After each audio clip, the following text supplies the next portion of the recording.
This is a WKYT podcast.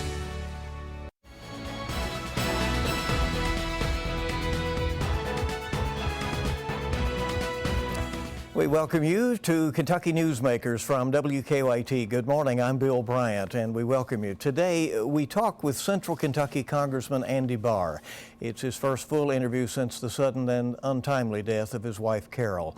While comforting his daughters and figuring out the road ahead, Barr was renominated by Republicans for a fifth term in Congress, and the fall election season is cranking up. As the weeks have gone by over the summer, Barr has relaunched an election campaign. He has kept up with the nation's simmering issues, from COVID-19 to the unrest in many cities over racial issues to the ongoing deep economic challenges the country faces. It's been a tough year for the world and certainly for Congressman Barr. Congressman, thank you for being with us. We appreciate it very much. Welcome. Good morning, Bill. You have experienced tremendous loss and profound grief this summer. How are you doing? Well, I'm hanging in there. It's been a tough summer. Carol was an amazing person. She was a great wife, mother, friend. We miss her dearly, and her legacy is her children. And my focus this summer is try to do the best I can to stabilize the situation for my girls and keep them busy and active and get them ready for school, and keeping Carol's mission for those girls going, and keeping them active in extracurricular activities. So we miss her terribly, but we are so grateful for the outpouring of love and support from her friends and family and from the people of Kentucky who she got to know, and she loved and they loved her, and we're so appreciative of the outpouring of expressions of sympathy from not just Kentucky, but from, in many cases, complete strangers and admirers from throughout the country. You know, Carol Barr had her own career in sales, and yet was very supportive of yours. Anybody who observed those election nights and those campaign commercials and so forth over the years saw you work together as a team. But what is her personal legacy? Well, that's right. I mean, she was an amazing person. She had her own professional career. She was a very successful person. She was clearly a great helpmate and partner for me, but her real lasting legacy is her motherhood, her selfless devotion to her children. She cared about them deeply. She was a great mom for those 7 and 9 years, and she set them up for successful lives. And the great thing about the situation is that we can have that gratitude for her legacy. We will see her and her kids for years to come, and we can all take a lesson from Carol Barr in that she loved those children, and she was very she cared deeply about their future, and she was a selfless person. We can all kind of take a lesson from that. And this year has been a tough year for all Americans, all Kentuckians, not just my family. And we can all have a little bit greater empathy for one another. Yes, sir. I want to ask you this. Your job is hundreds of miles away when you have to go to Washington. I understand that some of this is you've been able to do with Zoom chats and by video and so forth. Did this make you rethink things and priorities, and did you consider at any point resigning or not continuing a re-election campaign?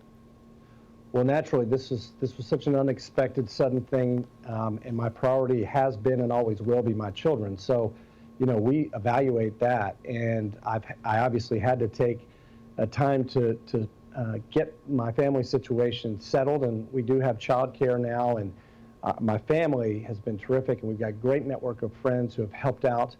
But certainly, when all of this happened, I had to evaluate the situation.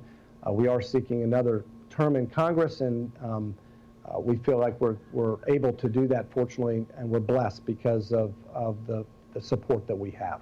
Have you been back to Washington this summer? I have, and I did miss a couple of votes because of the personal tragedy, but not many, and part of that had to do with the fact that Congress just wasn't in Washington very much. We were there for, I think, 3 weeks for the entirety of the summer. I'm getting ready to go back. There's a 3 weeks in September. We're scheduled to be there to vote. We have some unfinished business before the lame duck session in November and December. And so I am preparing to go back for those 3 weeks. You made reference to what a tough year it has been personally and as well for the world and the country. COVID-19 pandemic has really been tough here in the U.S. Around 180,000 deaths in central Kentucky. We've had many losses. Have you been surprised by sort of the political nature of the debates about this, about masks and public health in general as the country has tried to bring this under control? Well, it's no surprise. The country is very, very divided, and it seems like everything gets politicized right now. But, the focus needs to be not on partisanship. It needs to be on getting results. The country needs to come together on a whole range of issues, fighting and defeating the coronavirus, making sure that we rebuild our economy and jobs. A lot of families in Kentucky and around the country have suffered from the voluntary government-imposed shutdowns of our economy. And then we've got to come together as a country to confront the national security challenges that we face. And the pandemic is, front and center with the pandemic is China and the role that China played in the origins and the cover-up of the spread of the disease. And the need for us as a country to come together and prepare for a multi-decade competition with the Communist Party of China. And you've been calling attention to that recently, and this week you wrote an op-ed about, you said, hackers attempting to steal American COVID-19 research, which is ongoing at several universities. There's a China task force looking at cybersecurity. What's its purpose?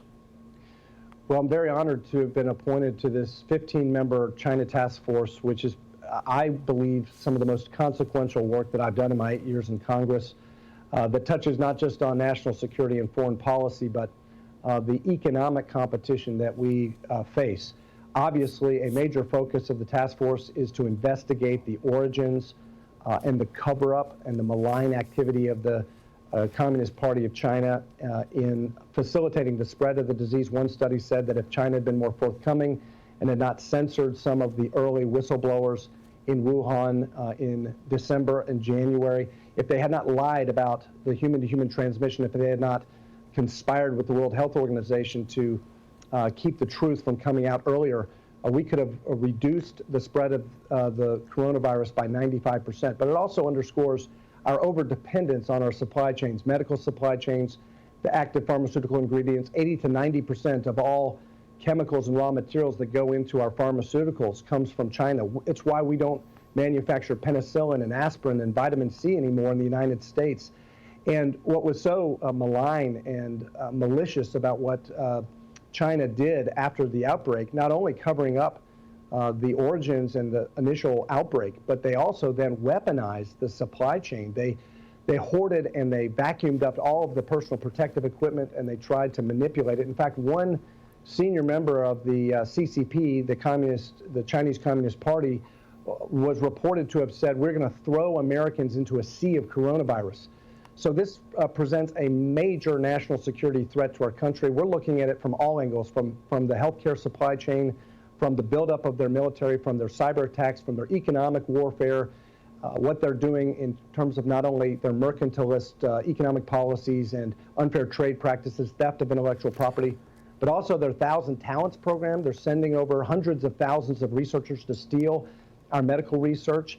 And the fact that they've got this Belt and Road Initiative, the debt trap diplomacy, where they're trying to expand their influence around the world to disrupt our alliances. This represents a major economic, political, and military challenge for the next few decades. And one final thing, Michael Pillsbury, who is a senior Defense Department official, has said, the ultimate goal here is the 100-year marathon. And the Chinese regime, the techno-authoritarian regime in Beijing, they believe that they're entering the final stages of a 100-year marathon to overtake the United States as the world's superpower. So we're looking at this from all angles. So this task force, do you see it coming up with a report? Do you see it as legislation? Do you hope to reveal some things to the public? What? Absolutely. And I'm the co-chair of the Economics and Energy and the Competitiveness subgroups. We're producing not just legislation, but a whole volume of legislative proposals and proposals for the executive branch as well. And the final report will be issued on October 1st.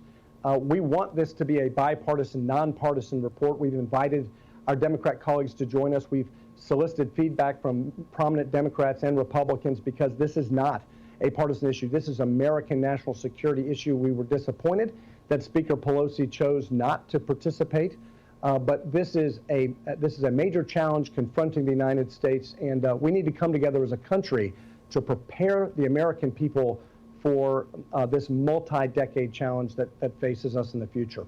Let's talk about the economic fallout, which is continuing to be a tremendous drag with many people unemployed, people missing payments, knowing that we're heading into potentially a tough year next year. Do you think Congress has done enough in terms of economic stimulus to be sure that people can make their payments, get back on their feet? Well, let me just first say that there has been an extraordinary intervention by the federal government, both in terms of monetary policy and the Fed's work to recalibrate monetary policy in the face of these shutdowns, but also Congress, a 4 or 5 phase effort of fiscal policy stimulus that really has prevented a Great Depression. If you think about it, this is not like a typical recession or a business cycle downturn. This was a roaring economy, the best economy in 50 years. Economic growth, the highest stock market, lowest unemployment, terrific economic conditions for the country, and we voluntarily shut it down to respond to this public health emergency. So we're fortunate in that we came into this in a very strong position. But because of the draconian public health measures that were taken, obviously we saw a spike in unemployment and economic distress. So the fact that we passed this $3 trillion fiscal response, and as a member of the House Financial Services Committee leadership team, we were in routine collaboration and communication with not only the Treasury Secretary and the executive branch, but also the chairman of the Fed in standing up in very short order at the outset of this crisis, emergency liquidity and lending programs to key sectors of the economy. And there's no program that we put up and constructed and implemented that was more successful than the Paycheck Protection Program, which literally was a lifeline Congressman, for millions of American small businesses. Let me ask you made reference to draconian health measures that you spoke of. Do you think we did too much as a government to control the spread of COVID-19 in terms of making some rules, closing businesses, masks, that kind of thing? Well, I think we've learned a lot. I learned a lot from the doctors and the public health officials over time, and I think early on we took extreme measures because we didn't know. I think we've learned a lot, and we now know that masking, social distancing, hand washing, basic hygiene, those kinds of measures and compliance with CDC guidelines, we can open up the economy, we can go back to school, we can resume ordinary life to a certain degree using those precautionary measures without resorting to the draconian shutdowns that we saw of our healthcare system, which impacted my family and other families. The fact that we saw many officials overreact in terms of going back to school. The American Academy of Pediatrics recommended that people go back to school. We've seen a spike in suicides and overdoses. So there's been an overreaction that has actually hurt public health and certainly hurt the economy. So you think public schools should be reopened now? Well, we've seen how schools can reopen effectively and safely. Again, using masking, using public health measures, the social distancing, taking classes outside where it's safer. And the American Academy of Pediatrics has recommended that kids go back, and they need to, because we know the virus does better with children. So I would say we should defer to the pediatricians in this country about how negative not going back to school will be for our kids. Congressman Andy Barr is with us on Kentucky Newsmakers. We'll have more questions for him when we come back here on WKYT. Welcome back to WKYT's Kentucky Newsmakers. We have with us today Congressman Andy Barr, the Republican who represents Kentucky's 6th District and who is up for re-election this year, and we'll ask him a little bit about that campaign here shortly. When the coronavirus hit, Congressman, I mean, it was sudden. There were the shutdowns. There were the questions about what to do. What did you do in your office that people may or may not be aware of to try to assist when Congress was doing what it could, for the nation in terms of the CARES Act and all of that? Well, in addition to proactively reaching out to area businesses and chambers of commerce to see what we could do in terms of providing these emergency lending programs for the economy, we also were in very routine contact with our hospitals and our frontline healthcare workers, especially the infectious disease experts and epidemiologists. And we knew that we were going to have a major shortage of personal protective equipment. So the very first thing we did is we contacted the Department of Health and Human Services in Washington. We said we needed emergency shipments from the Strategic National Stockpile. We had 3 early resupplies of PPE so that our frontline healthcare workers could get the masks and the gowns and the gloves. But we knew that even that wasn't going to be enough. And so we took the advice of a local epidemiologist and infectious disease expert about using modern day technology, telemedicine within the hospital so that we could protect frontline healthcare workers, bring modern technology to the fight against COVID, but also conserve valuable personal protective equipment. And we went to the administration and we got them to change a nationwide rule to allow in-hospital telehealth using a Bluetooth stethoscope and an iPad. And that saved a lot of personal protective equipment. We also were able to work with Admiral Polachek and the FEMA Supply Chain Task Force to release a shipment of an anesthetic, a sedative that's used for intubated COVID patients. That was a nationwide month's shipment of a critical drug used to treat critically ill COVID patients. Yeah. That came out of our district.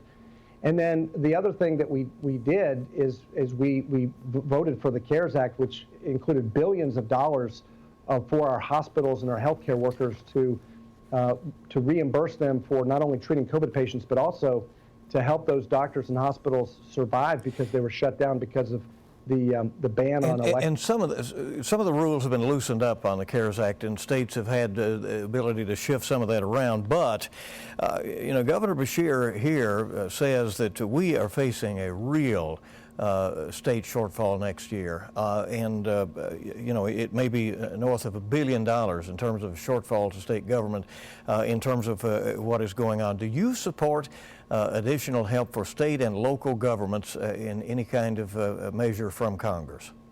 Well, possibly, but the problem that we see, and I voted for the CARES Act, not only the $150 billion in direct aid to state and local governments, but the $750 billion in help from HUD and from other agencies and HHS to state governments. And what we've seen in the state of Kentucky, for example, is only just about 7% of that money has been actually spent and deployed to local governments. Many county judge executives, local counties and municipalities very frustrated with Frankfort that they haven't gotten the money that we in Congress appropriated to Frankfort. So until we actually deploy those funds and see where we are, I don't think we need to continue to borrow money from China and other creditors. We need to see where we are after we spend that money. That's the fiscally responsible thing to do. I'm willing to do it, but let's get that money out there to help these local communities. Are you confident the country can quickly recover economically, or are we looking at something here that's going to take years to dig out of? Well, we're already seeing signs of a robust recovery. The stock market, believe it or not, is actually in the black now. We've recovered fully in terms of our financial markets, but I recognize that there's many people living paycheck to paycheck, lost their jobs, and we need additional help. That's why I voted for economic impact payments, direct payments to families. It's why I've supported robust tax cuts as part of the CARES Act, and why we supported free COVID testing and also provided additional support for paid family leave for folks as well. But it's also why we supported the Paycheck Protection Loan Program so that we could provide a lifeline to small businesses to keep workers on the payroll. And we're seeing a recovery, a remarkable recovery in the labor market since the economy started opening up again. And I think that was a critical thing that we did. was to pass these small business loans that encouraged employers to keep workers on the payroll. That prevented this economic downturn from becoming the next Great Depression. Congressman, there's been a tremendous social upheaval in the country this summer with the high-profile deaths like Breonna Taylor here in Kentucky and George Floyd and others. It has led to protests in Lexington. There's been violence in some cities. What do you say in this moment about moving forward? Well, we need to come together as a country, as I said earlier, and my own personal experience, I feel like I have more empathy, but we in Kentucky, I think generally, we're unique as Kentuckians in that we do better than the rest of the country in terms of listening to one another and being good neighbors. And it's really just a matter of the golden rule, treat other people the way you would want to be treated. And look, no doubt about it, African Americans in this country and other minority groups have legitimate grievances, and we need to be listening to that, and we need to be striving for police reform, which I've supported, and legitimate changes to address those grievances. But in no circumstance should we tolerate as a country the kind of violence and looting and rioting that we've seen in the streets and the deliberate targeting of law enforcement or these extreme and radical proposals to defund the police. I think it's very dangerous when we have politicians and other people making overbroad generalizations either about protesters and saying all protesters are violent. That's not true. There are peaceful protesters. And on the other hand, saying that all law enforcement officers are racist. That's not true either. In fact, I'm proud to have received a unanimous endorsement of the Fraternal Order of Police. And when I talk to the law enforcement officers in Lexington and around the rural communities of the 6th District, I know that there's nothing more than those police and sheriffs hate more than bad cops. They want to get rid of bad cops, and it dishonors what happened to George Floyd. It dishonors George Floyd and his family and other victims when we see this looting and violence and rioting. That is not going to facilitate racial reconciliation in this country. All right, you've opened the door to politics. Your Democratic opponent is Josh Hicks, a lawyer who was first a Marine and a police officer, and he says that he is running for regular folks. He points to people using their money and contributions to influence Washington. Do you agree that members of Congress are under tremendous pressure from those who give money to their campaigns? Well, I can't speak for other members of Congress. I can speak for myself, though. I mean, everything that I do is focused on advancing the interests of my constituents, everything. My constituents are number one, Central Kentucky number one. That's why I'm proud to have the support of the signature industries of this state, whether it's the bourbon distilling industry, the horse industry, the coal industry, the auto manufacturing industry, the agriculture industry. Those are the groups of people that support me because I'm doing a good job. We're getting results, and we're focused on solutions for the people of Central and Eastern Kentucky. And I've always said, if you do the job you're elected to do, the politics will take care of itself, and that's what I'm focused on. Need a quick answer on this. Horse racing, this Churchill Downs this weekend, the last racing with no LASIX, and I know you've pushed bills on horse racing. If you can give us a real quick answer there.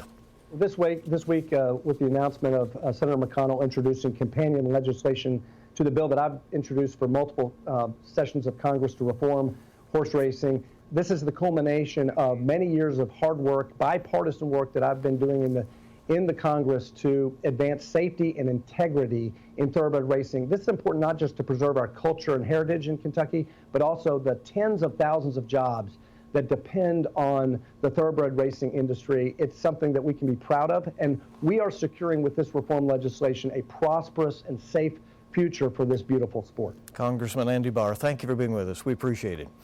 Thank you. Stay with us now. We'll be back on Kentucky Newsmakers. Welcome back to Kentucky Newsmakers. The U.S. is suffering a public health crisis, an economic crisis, and now a looming government shutdown. But our chief national political analyst, Greta Van Susteren, says for the most part, right now, Congress is maybe not doing its part in Washington. Hello, I'm Greta Van Susteren, and here is your full court fast break. Do you know what is annoying? When someone promises to do a job and doesn't do it. Do you know what is even more annoying? When the person knows he did not do the job and takes a vacation. I'm talking about Congress. It has been months since they passed a new COVID relief bill, and still there's no deal in sight. Millions of families are struggling, jobs are lost, some with no money for food. But our leaders in the House and the Senate are not in Washington. They are home on vacation getting their paychecks. They have jobs.